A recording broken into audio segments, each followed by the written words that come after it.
Hello everyone, and welcome to another jam-packed episode of Sportsballin. I'm Dylan Simmons, joined by my co-host Evan Snyder and Ryan Martinelich. Let's hop into the saddle and ride into the action. The Tennessee Titans took home the bacon just like they went to Save-A-Lot against the Indianapolis Colts on Sunday. It was not flashy, but effective, as Tennessee managed to get Derrick Henry to 128 yards, which ended up as just 4 short of Ryan Tannehill, who had 132 passing. Tennessee would win by a score of 19-10, but many question marks still surround how legitimate this team is. Fellas, where does this team land closer to? Studs or duds? You know, Dylan, I still think this team is studs. All right, yeah, they're 4-2. Tannehill is struggling in the passing game, but that defense is tier 1. Tier 1. 3 sacks, 2 interceptions, forced fumble. They're doing everything right to keep that stagnant offense from having to rely too much on Derrick Henry. And that's kind of where it starts, though. Derrick Henry is cruising. All right, 30 carries, 128 yards. He's doing great for this team that's keeping that defenses off their toes. So I still think them as studs. See, I'm going to go with the opposite there. I honestly think they're starting to lean more towards duds. Sure, like Ryan said, they're 4-2.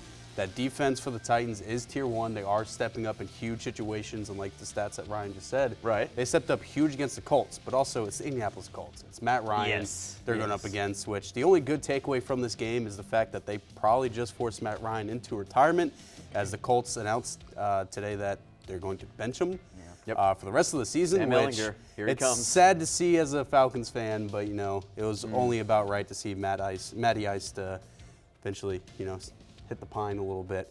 But yeah, Tannehill needs to start stepping up. Sure, he completed 13-20 passes, 132 passing yards, but had 0 passing touchdowns at all. Derrick Henry is basically carrying all the weight, and honestly, I don't think he's going to be able to carry this weight for much longer, and eventually he's just going to start breaking down because he had 30 carries on this game. Sure, he ran for 128 yards, but I just think he's going to just fizzle out here very soon. I 100% agree, and I got to say the Titans to me are absolute duds, and here's the reason why.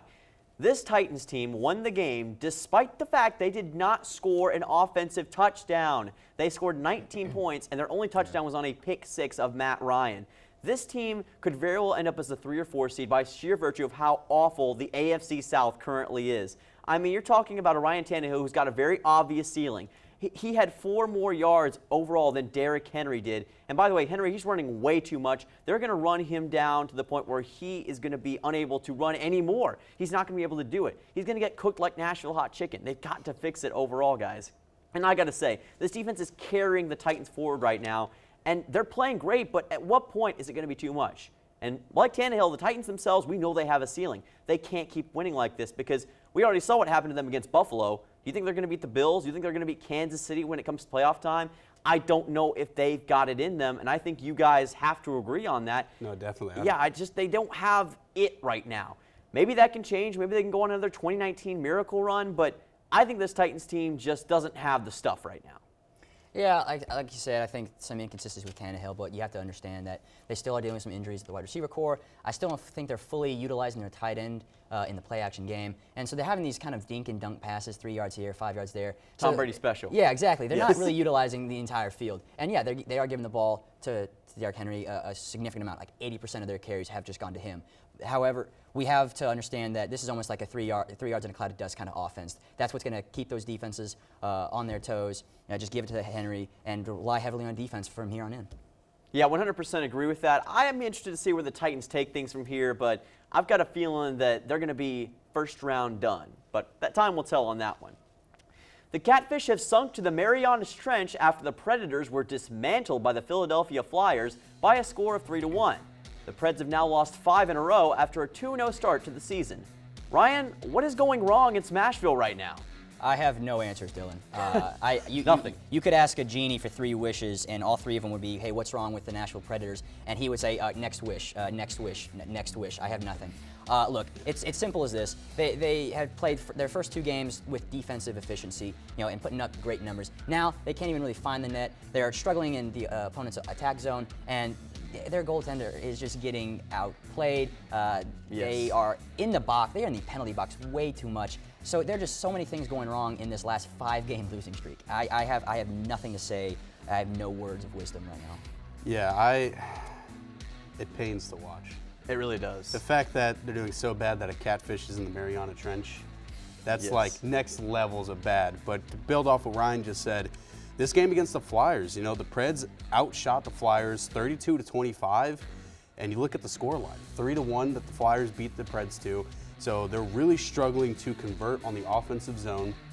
UC Saros is not looking like the goaltender he normally is. You know, look back 2 years ago when Pecorini was on the way out. UC was stepping up big time, making a lot of saves, having maybe about 22 plus saves a game, and now he can barely scrape maybe 17, 18 plus these past couple of games. And the power play for the Preds also has to be a lot better. They had multiple opportunities this game against the Flyers where they had the power play on their side, they had the man advantage, the numbers, and they couldn't do anything from it. The only good takeaway is they are getting Matt Duchene more involved with the offense, where he did score the only goal for the Preds this game. And I just think you definitely need to get him more involved. You need to get Philip Forsberg more involved. You need to get more shots coming in from the wings, and definitely getting your defensive players, your defensive men, I should say, as more playmakers and passing and getting those wings. I got to agree, and I got to say, guys, I think the Preds right now are on a decline worse than Nickelback. They are just looking really, really bad right now. I don't know what's happened. The offense can't score, okay? There's no attack on the power play. They look like they did a couple years ago with their power play. I mean, the offense isn't producing anything. Nito Niederreiter isn't being emphasized like he should be. The only goal they had against Philadelphia was with Matt Duchene, albeit it was against a decent Flyers team, but this team should be aiming so much higher. Saros doesn't look the same. I think this team's ceiling has continued and will continue to be first-round playoff elimination. But the biggest blame I'm going to put is on John Hines, the head coach. The guy has not performed, I think. I don't think he's taken this team where they need to be. He's not much of a significant upgrade from Laviolette. And I just don't think that they're going to get to where they need to be in the future. Hopefully the Preds can get things going and avoid going into hibernation for the winter with some hot play soon. When we come back, it's all about the Grizzlies, as we will be discussing Memphis's basketball start to the season. All that and more coming up right after the break. Don't go anywhere here on Sportsballin.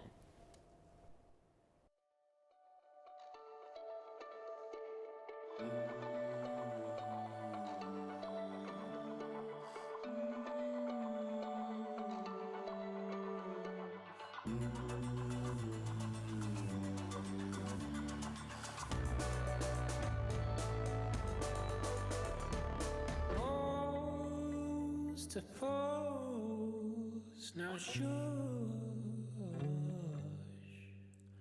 She makes the sound she makes to calm me down.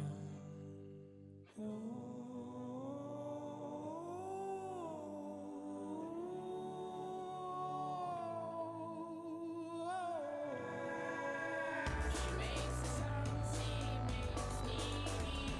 She makes the sound she makes me deep in the North Sea.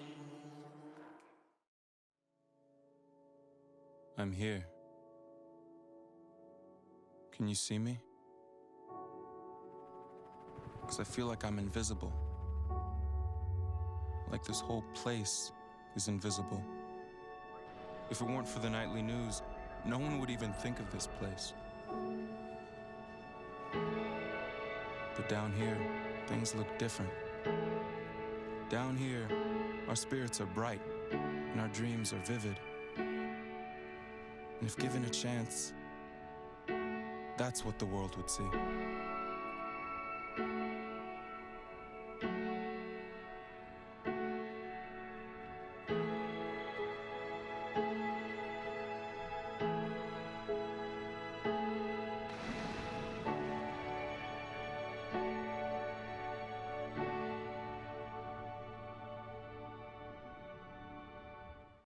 In the past 50 years, we've made a lot of progress in smoking prevention. But if we don't do more, 1 out of every 13 children alive today will die early from smoking. That's 5.6 million precious lives we can save.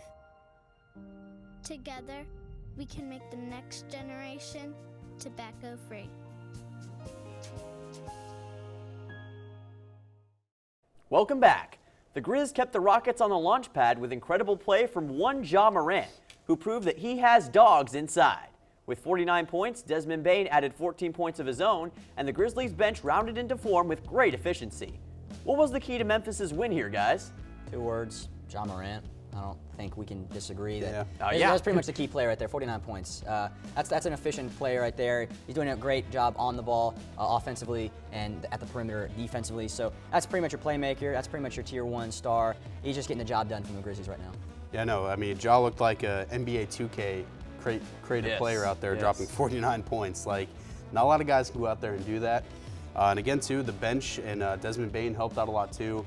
And we talked about it during the preseason a couple episodes ago. That's going to be a huge contributing factor to this Grizzlies offense. Is that bench performing as long with Ja as well? Because he had 49 points. He also had 4 rebounds and 8 assists to tag along with that. And just the Grizzlies were playing very well against the Rockets. They were playing very well, and I got to say, Ja Morant, absolute unit in this game. 49 points, and to me, he's the face of the franchise for a reason. He goes out there and performs every single night. I know it was just the Houston Rockets, guys, but this kind of performance cannot be overlooked. Who else can get this close to 50 points? Really, in Memphis, it's him or nothing. He's the guy that directs everything. He's who moves everything forward. The bench came out in a big way against Houston. They got off to a great start. I like what they showed in this game. I think that's going to be what we need to see more of, but I do have a question. I think the defense is going to have to improve big time for Memphis moving forward. They gave up 122 points in this game, something that we'll get into a little bit later, but it didn't really look up to snuff. I think that's one thing that could potentially hold them back. Sure, absolutely. I mean, you're talking about post presence, and Steven Adams can only do so much. Right. So he needs a lot of help out there. They got to make sure they avoid letting that ball get into the post, especially when he's not on the court. And that's just when you got to look at is just avoiding those kind of key plays and getting them inside. Yeah, 100% agree with that. And I got to say, it's going to be interesting to see if that defense can improve as time goes on. And we're going to get into that here in just a second. It was not the same story for Memphis up in Big D as the Grizzlies got stretched like a tape measure against the Mavericks by a score of 137-96. Luka Doncic hit automatic threes all night and scored a total of 32, while Ja Morant could only muster 20.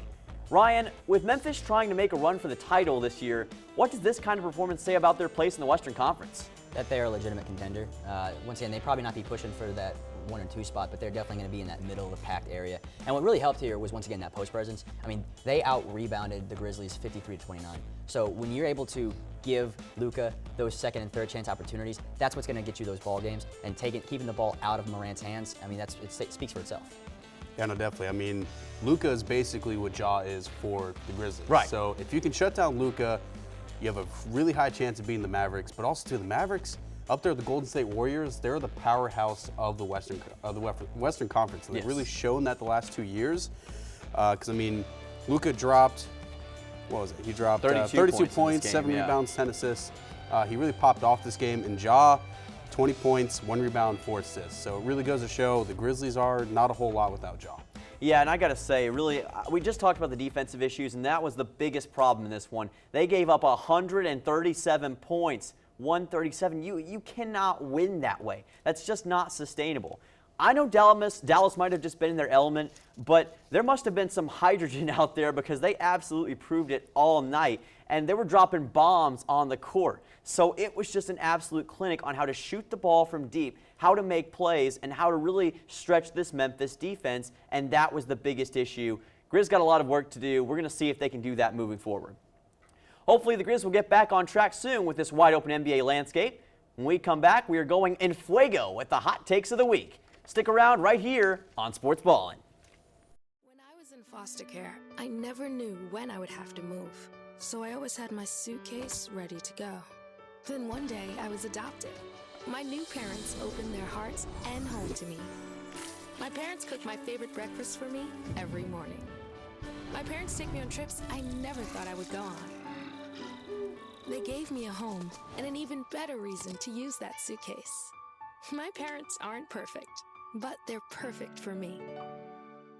Jordan knows he shouldn't eat this entire bowl of nachos, but tonight he's earned that right. Because a few hours ago, in the middle of happy hour, he recognized a sign.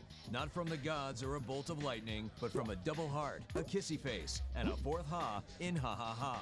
That's when Jordan knew he was buzzed. So when it was time to go, he got a ride home instead of driving. Be a legend like Jordan. Recognize your buzzed warning signs and get a ride home. Buzz driving is drunk driving.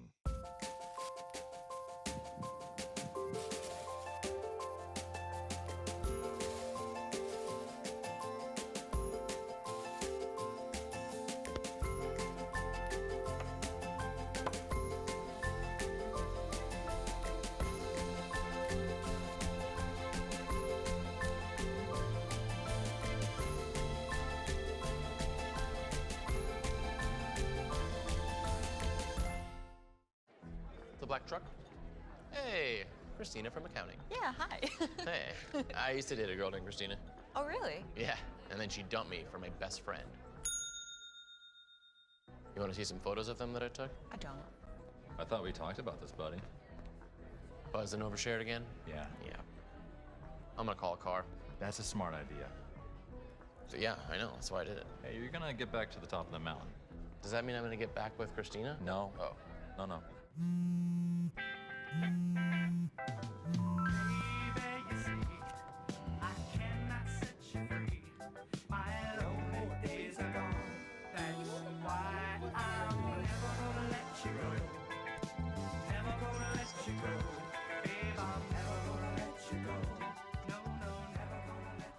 Here you go.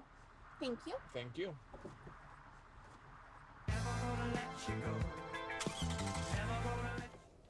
It's not hot like a college classroom during final exam day. It's just the hot takes of the week. Ryan, what's in your head this week? College football has way too many bowl games. Really? Absolutely. I just don't see the point of having 41 bowl games at this point. You have 131 teams, so that means 82 NCAA teams are going to have to make a bowl game and become bowl eligible. Bowl eligible isn't even bowl eligibility anymore. 6 wins is just a guaranteed bowl game. It's not eligible if you already get to make it. All right. And speaking of that, the names are ridiculous. You have the Cheez-It Bowl now, the Duke's Mayo Bowl, the Alamo Bowl. The Sun Bowl at least is somewhat, on a large factor because it's the freaking Sun Bowl. Yeah. But you're talking about teams that just don't have a say whether they should be in a team in any of these bowls Guaranteed anymore. Rate Bowl. Yeah, exactly. The Lending Tree Bowl. Right? There are too many bowl games. It used to mean that this is where the real teams would show up in the Sugar Bowl, the Cotton Bowl, the Orange Bowl. This is where you made a statement for the college football committee to vote you in as the national champion. Now you don't get that anymore. All right, you have way too many bowl games. 62% of the NCAA gets into the postseason, and sure, it's great for the players, and it's great money making. That's the big thing, money making. Famous Idaho Potato Bowl. All right.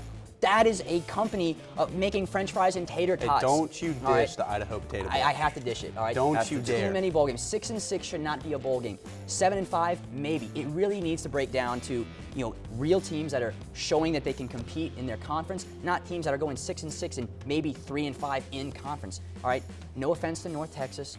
No offense to Tulsa, no offense to MTSU, no offense to any of those lower teams. I'm not saying that you are not good enough for these bowl games. I'm just simply saying that there should be a better debate on how you get into a bowl game rather than the fact that you just barely got to 6 wins. All right, it's not fair that you have to create bowl games like we saw last year because there were too many bowl eligible teams. How can you be bowl eligible if you create this team, this bowl game? It doesn't make any sense. And I will touch on this real quick before we move into mine. But I have to agree with you. Maybe do it where the top maybe 12 teams in the AP poll gets into a bowl game. But I definitely do agree with you a little bit. I think there is just a little bit too many. Yeah, rewarding mediocrity, that's the bottom line. And I think that's the biggest problem with bowl games. Way too many players are sitting out. It's a big issue. Things are going to have to change there. Evan, what do you got for us? All right, what I got is the Philadelphia Eagles will win the Super Bowl. Whoa. You got to look at them. They're the only undefeated team in the NFL right now. Sure, some of their wins they just scraped by, like against the Lions. They beat the Commanders, but they're showing some really good promise. Jalen Hurts is finally looking like the quarterback that he's proving to be. Right now in the season, he has 6 touchdowns. He's only thrown 2 interceptions, and he has 1,514 total yards this season. You also got to look, A.J. Brown is really doing really well in the Eagles system. I know the Titans fans are a little sad to see that, but he's really playing really well with the Eagles. You also have Devontae Smith, who paired with A.J. Brown, who's becoming a really dominant wide receiver duo. Miles Sanders is really stepping up in the running game. And also, too, if this Eagles defense can just stay healthy and they can stay just limiting teams to a big amount of points, they can definitely make a postseason run. Sure, we're only going to week 7 of the NFL, but I honestly think the Eagles just have what it takes.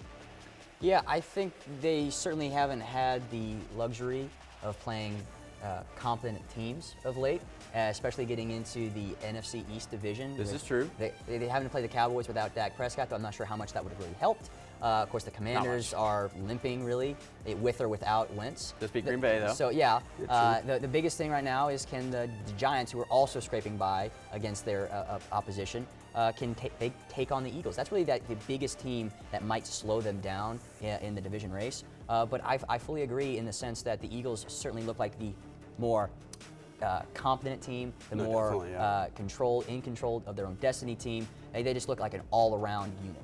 Here's what I'm going to say about the Eagles real quick. And this is a bigger symptomatic problem of the entire NFL. The NFL is just bad this year. There's so many bad teams that somebody had to emerge, and it's been the Eagles. And I'll say this, they have grabbed that brass ring. They're taking advantage of their opportunity. They're unbeaten, and I love the development that Jalen Hurts has shown. But I got to say, I don't know if they're going to make it all the way. First of all, this is a very young team. They're not well proven in the playoffs. They're coming off a year last year where they got destroyed by Tampa Bay. So we don't know how well proven they are. Plus, I agree with Ryan. I don't think we've seen enough of their schedule thus far to really prove it. They had to play the Cowboys without Dak.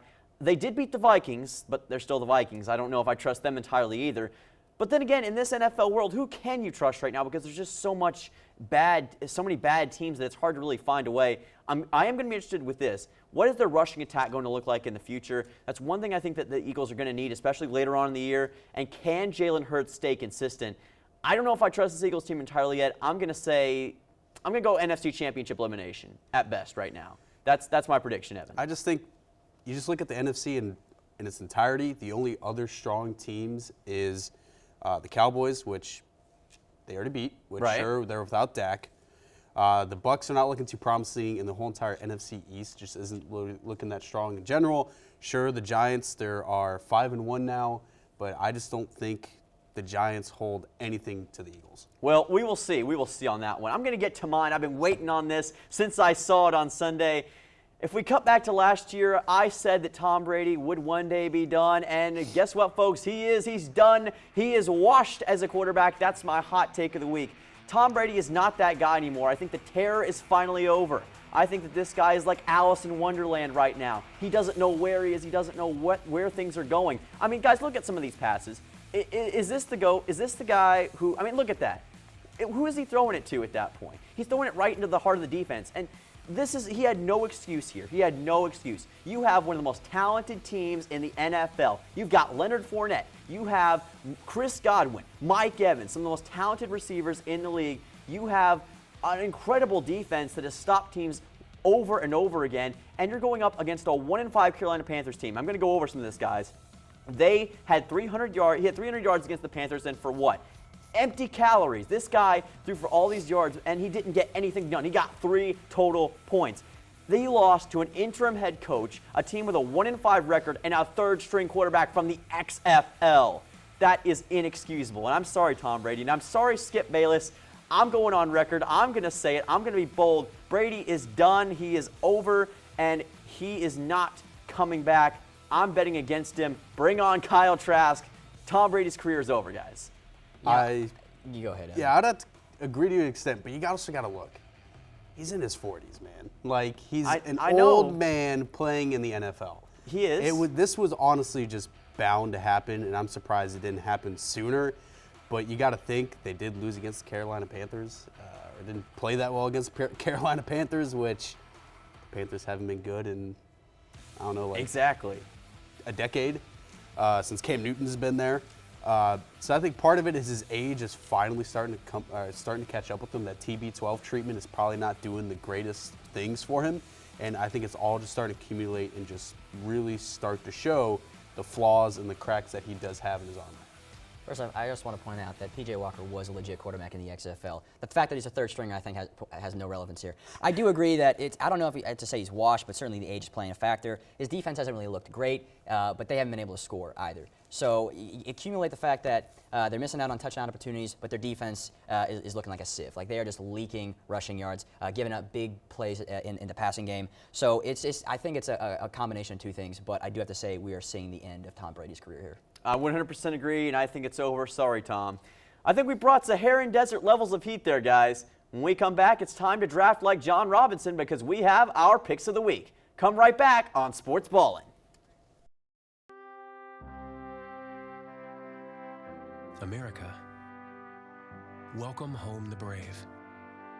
The brave men and women who serve their country are coming home. Home to their cities and towns. Home to their mountains and valleys. home to their families and friends. Home to America. Some of these warriors are coming home with wounds you can see, and some with wounds you can't see, like post-traumatic stress disorder. Wounded Warrior Project was created to provide the support these wounded veterans need to ensure their return to America is well-adjusted and successful.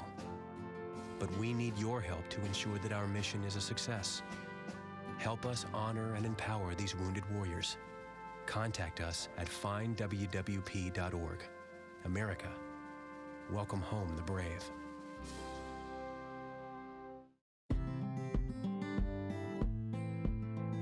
You can't buy a best friend. You can love them, pet them, care for them, whether they want you to or not. You can take a picture or 50. You can bring them with you wherever you go. You can jump, yell, hide and go seek, play dress up, or not. Go for a walk, or not. You can fly to the moon, travel the world, or just stay in bed. You can't buy a best friend like that. But you can adopt one. 'Cause we're connected. We're connected.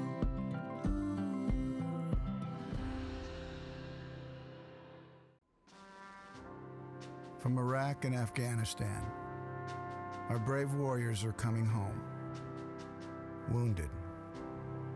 Some with wounds you can see, some with wounds you can't see.